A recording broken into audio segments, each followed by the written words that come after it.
Today I'm going to be reviewing the Garvey king size velvet bed frame. I'd like to say thank you to the company for sending this out for review, so let's go ahead and check it out. So as you can see, here is the finished completed look of this king size bed frame. The quality itself is quite nice. This bed frame is available in the colors black, beige, and gray, and it is also available in sizes queen and king. As you can see here, I have the king size. I'm giving you a quick close-up of this bed frame. As you can see, this is the headboard, the nice velvet texture.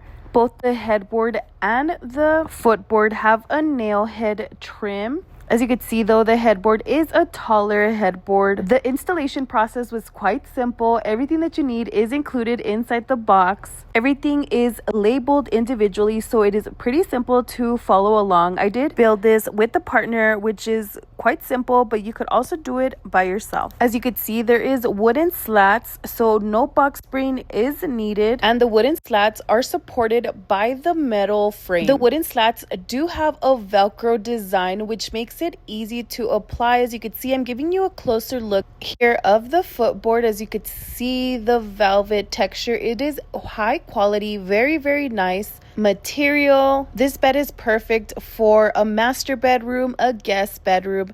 Like I mentioned, it is available in a variety of sizes. I want to give you different angles just so you could really take a look and appreciate the way that this bed was set up. I love the metal base frame along with the wooden slats. So if you've been on the lookout for a new bed, whether it's a king size or a queen size, then I'd highly recommend you check this one out. It is simple to assemble. It is great quality, available in a variety of colors. I'll go ahead and link it down below for you so you can check it out for yourself. And also, if you're not already, make sure to like and follow for more video reviews.